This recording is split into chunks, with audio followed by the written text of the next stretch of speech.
Good afternoon, guys. I'm here to go over questions 1 through 5 on the Natural Selection, Artificial Selection, and Genetics study guide.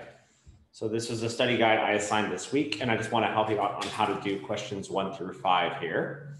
So looking at question 1, it reads, the illustration provided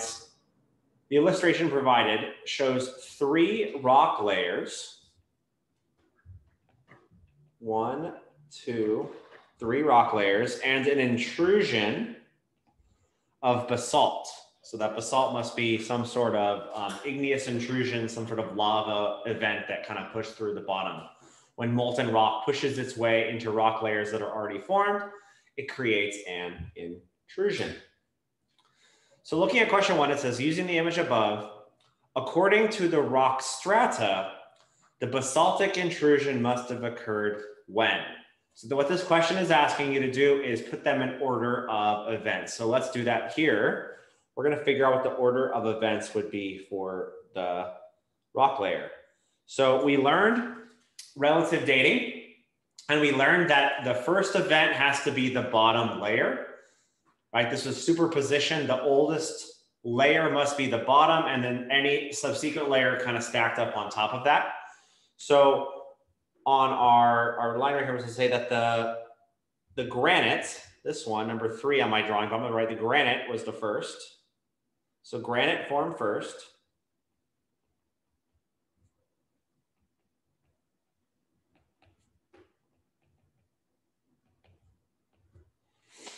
Now, do we know if the limestone came next or the basalt? That's our question, really. And we can see that the basalt is pushing through the granite, so it's cutting through that. And it's also cutting through the limestone. And so you should remember we learned the principle of cross-cutting. Anything that it cuts through, it must have already been there. So this basalt, the one we're looking for, it must have come through after the granite and after the limestone. So the limestone must have formed on top of the granite next.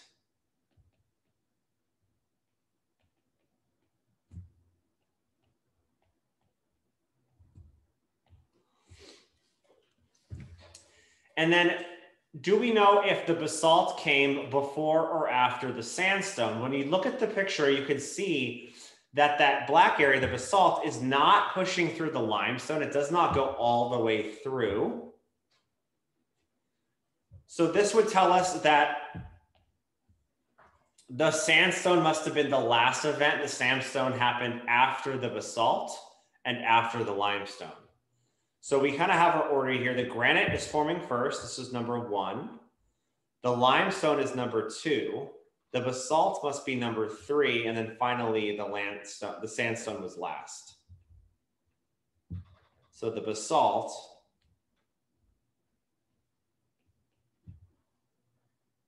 intrusion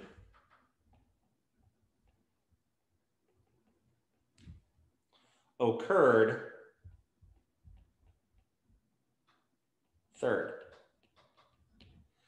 It occurred after the granite and after the limestone. All right.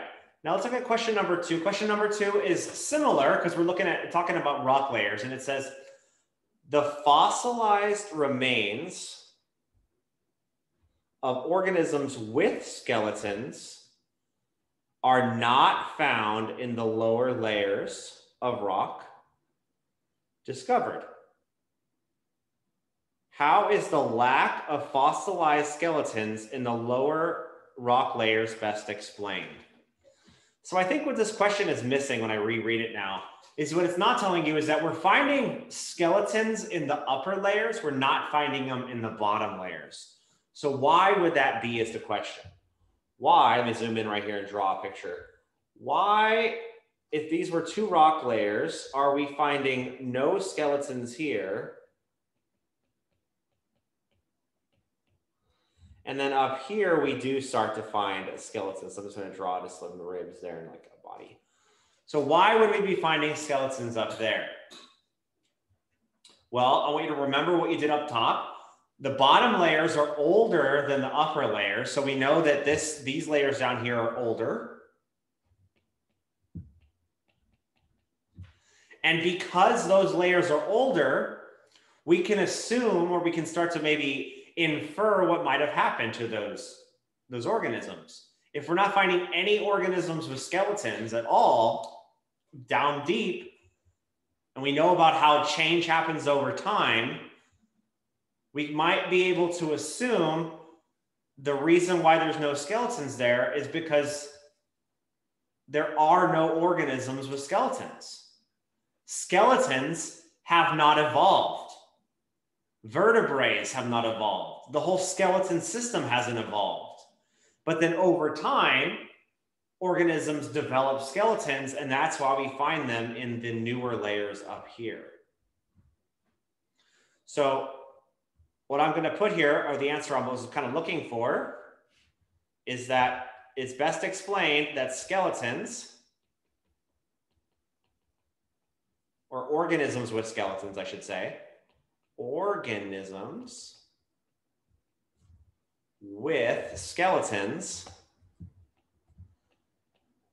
had not evolved when the lower rock layers formed.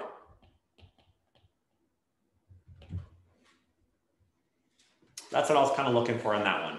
Let's look at question 3. We've got 3 more. For question 3, I really want you to study this table because I'm going to give you a question like this on your test. And when you look at the table, it should, some of these names might ring a bell from our pair deck that we did in class, because you're looking at ancestors of the modern horse. So that should look a little bit familiar to you, such as the equus. That's the Latin name for the modern horse that you might ride today. And when you're looking at this table, you can see there are some different traits. So these are the traits at the top for these organisms: the front toes, the length of the skull, the height, the molar length, and then this last one is first appeared. This one's really important, this last column here, because it's telling us when the organism actually evolved and when we start to find remains of its fossils. So when you look at this chart, you're supposed to tell me, number 3 says, there have been several trends in how their bodies have changed. Which trend shows a decrease? Where do you see a decrease in any of these traits? And when students look at this, they might get confused because they might look, and I'm going to show you what would be wrong here. They would see the skull length got smaller. They would see the height got smaller and the molar length got smaller. However, that is incorrect. One more time, that is not correct. We need to look at this one more time, because when you're looking at the table, you need to look at it in the opposite direction. These are not getting smaller over time because time is not going in this direction. Time is moving in the opposite direction. And the lower one here, the Eohippus, this animal at the bottom here, this is the oldest ancestor of the horse. We know that from this column right there, 50 million years. So you need to look, where is the trend in this direction where there is a decrease? Which one of these shows a decrease? And if you look at it one more time now, you should see it's not the molar length. It's not the height, because that increased. The skull length got bigger.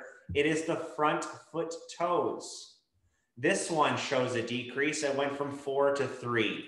So I'm going to write that down right here, the front foot toes.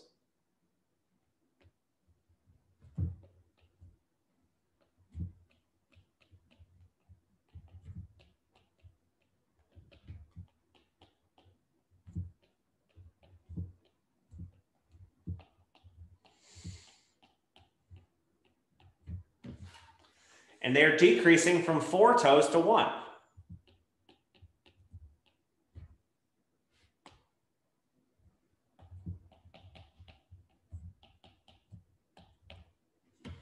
So the Eohippus had 4 toes, and then over time, we can see that the ancestors started to lose toes. And I know we talked about that when we did our paired egg.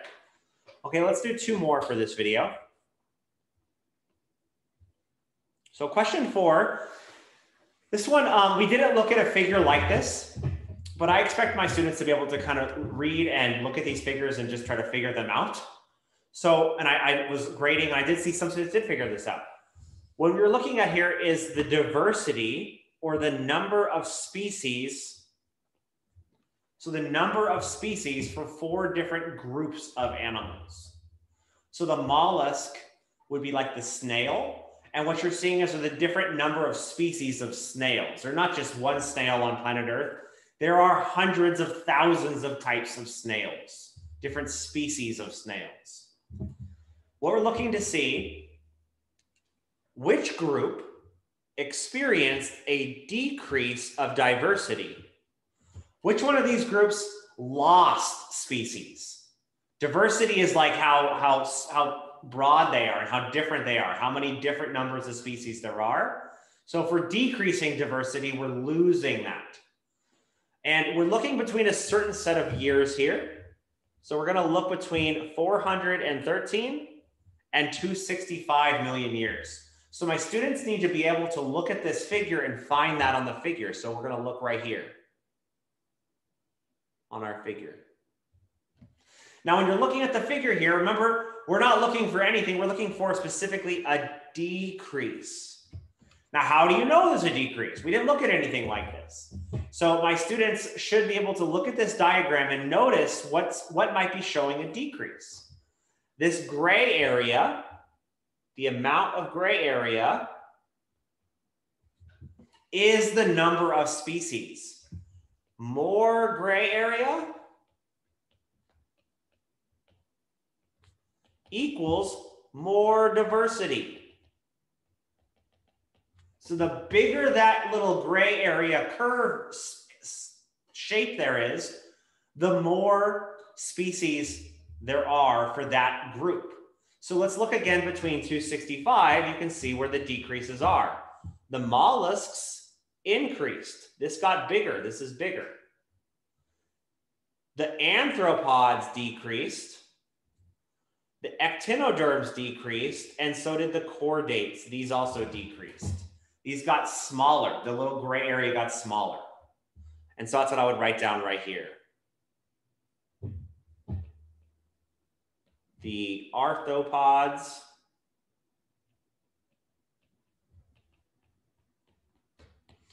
the ectenoderms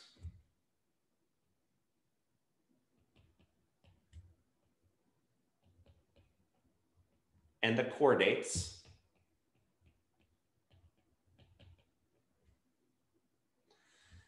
decreased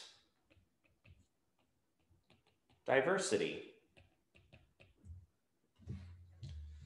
between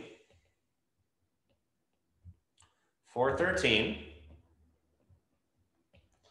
to 265 MYA, and that stands for millions of years ago. I want to save some time. Okay, last question for this video. We're going to look at question 5. All right, last question. Over the evolutionary history of a certain kind of fish, the trend is for an increasing number of teeth. They're going to grow teeth over time. That's what they're evolving to have more teeth. The data table provides information for several examples. So we're looking at the data table and we have the millions of years ago. Now this table is moving in this direction here, we can see. It's a little different from the horse one. 120 millions of years ago to 49. And we do see the teeth as increasing over time from 14 to 42. Let's read the question more clearly. It says, a fossil of a new species of type of fish, the W. maticorum, is discovered. The complete fossil skeleton is found and it has 33 teeth. So what we need to do here is predict when this fossil occurred. We're not looking in the rock layers. We're just going to look at its fossil evidence and compare it with other relatives to figure out kind of when should it have appeared? What best makes sense for when it appeared? Okay, so number 5 says, what is the most reasonable estimation for the age of fossil? How long ago?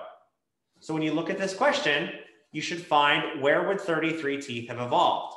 Would it make sense for an organism at the top here to evolve with 33 teeth between 14 and 20? That does not make sense. Why would an organism grow from 14 teeth to 33 and go back to 20? If teeth is beneficial to have more teeth, then we would see this trend happen over time. They wouldn't go back and forth. So we're looking for an in-between. What we're going to do here, we're going to pick these two numbers on our table. Okay, now these two numbers here, because between 26 and 38 is 33. Our organism with 33 teeth must have evolved sometime between 85 million years ago and 66 million years ago. It must have existed somewhere in that time span. So in a multiple choice test, you pick a number that would make sense, and which should be between those numbers. So the best estimate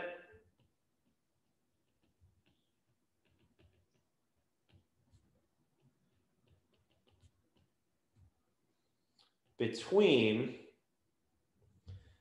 85 and, actually let's write it like this, between 85 to 66 million years ago, based on that table. Okay, I'm going to stop the video here to break it up so students aren't watching super long videos. So thank you for watching the first 5 questions. Jump into the other videos with any questions you still have for other study guide related problems.